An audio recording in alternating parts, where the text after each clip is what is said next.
Assalamualaikum warahmatullahi wabarakatuh. Selamat sore ya. Kali ini saya akan membuat konten terkait yang lagi heboh-heboh ini kan, apalagi Provinsi Bengkulu ya khususnya.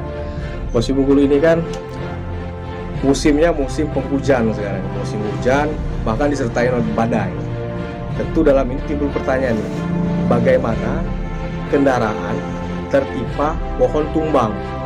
Nah, pertanyaannya, bisakah pemilik meminta ganti rugi? Nah, ini akan kita bahas kali ini di konten channel YouTube Rendra Edward NCO berdasarkan pasal 29 Undang-Undang Nomor 26 Tahun 2007 tentang penataan ruang.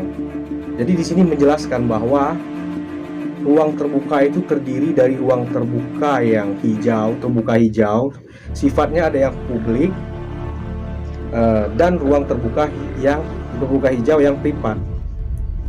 Nah, pemilik kendaraan bisa mengajukan ganti rugi jika memang terjadi hal demikian, tapi harus memenuhi syarat-syarat yang telah ditetapkan di dalam peraturan. Nah, ini ditanya, namun bagaimana tata cara mengajukan ganti rugi? Maka simak penjelasannya. Yang pertama saya akan membahas tentang masalah ruang terbuka publik, ya, terkait masalah pohon tumbang tadi apabila mengenai kendaraan kan. Saya akan bicara tentang publik.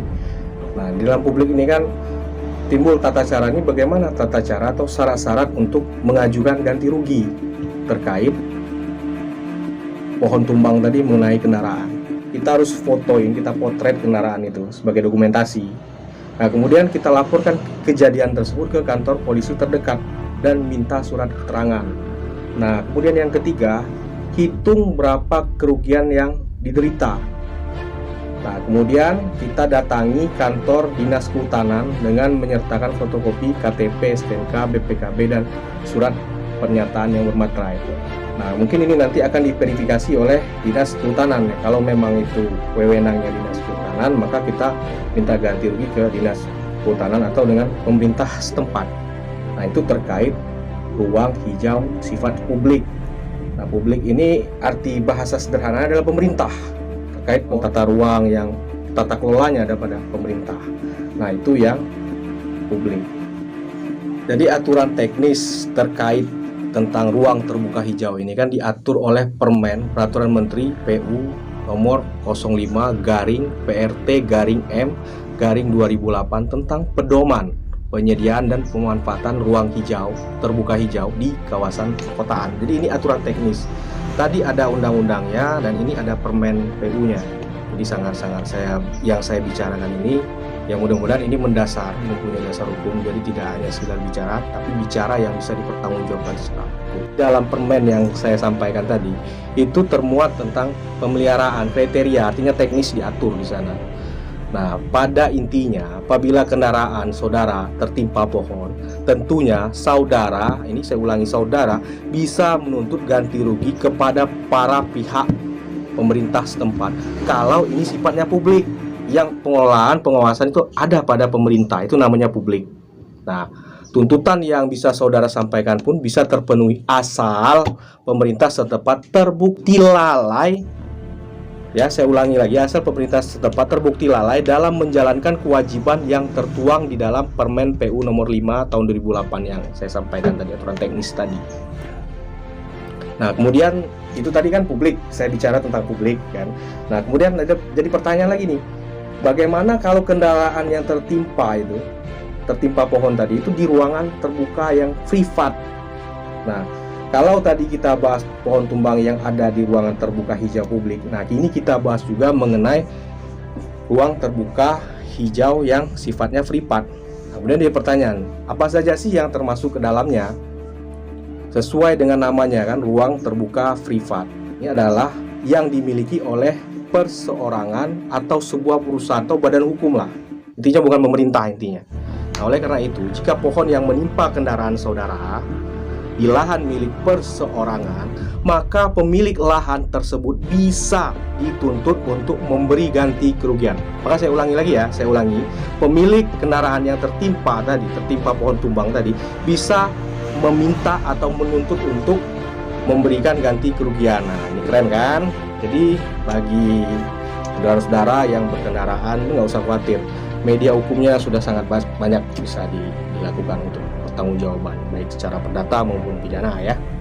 Timbul pertanyaan, bagaimana sih kalau pemilik menolak untuk mengganti kerugian terhadap mobil tersebut yang tertimpa pohon tadi? Maka solusi satu-satunya adalah mengajukan tuntutan berupa gugatan PMH atau perbuatan melawan hukum ke pengadilan negeri setempat di mana wilayah tempat mobil itu tertimpa pohon. Nah, adapun dasar PMH ini adalah pasal 1365 KUH Perdata yang bunyinya tiap perbuatan yang melanggar hukum dan membawa kerugian kepada orang lain mewajibkan orang karena salahnya mengakibatkan orang itu mengganti kerugian tersebut. Jadi pasal 1365 KUH Perdata ini sangat senapas dengan apa yang dialami oleh saudara-saudara apabila mobilnya tertimpa pohon. Jadi oleh karena pohon itu tidak dijaga baik-baik, mungkin sudah kelihatannya sudah nggak kokoh lagi atau nggak kuat, ya seharusnya kan ditebang atau dipangkas sehingga tidak mengakibatkan kerugian bagi orang lain. Nah, mungkin itu saja yang dapat kami sampaikan atau kami perdengarkan informasi-informasi ini kepada pendengar. Maka kami harap para pendengar channel YouTube Dendra Edward NCO ini terus mengikuti, karena akan banyak informasi-informasi yang memang mungkin para pendengar belum tahu, jadi tahu nih, oh begini persoalan hukumnya. Nanti kita akan bahas the next episode selanjutnya, kita akan bahas terkait masalah traffic light atau lampu merah. Nah, ini kita akan bahas lampu merah, kemudian kita juga akan bahas tentang penerangan lampu jalan. Ini bagaimana nih aturan hukumnya.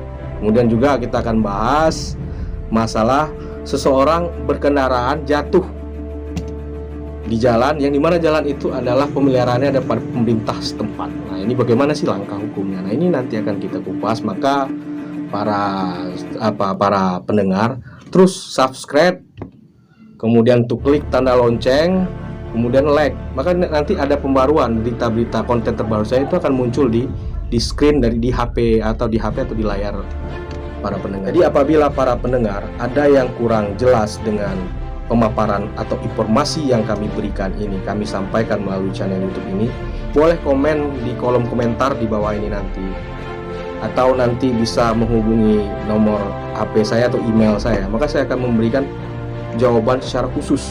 Bagaimana sih trik-triknya, bagaimana sih cara-caranya secara teknis, secara lengkap. Karena di YouTube ini saya tidak mungkin memberikan terlalu lengkap, karena saya juga jangan sampai durasi YouTube ini terlalu panjang sehingga membuat pendengar menjadi bosan. Mungkin itu saja. Wabillahi taufiq wal hidayah. Wassalamualaikum warahmatullahi wabarakatuh.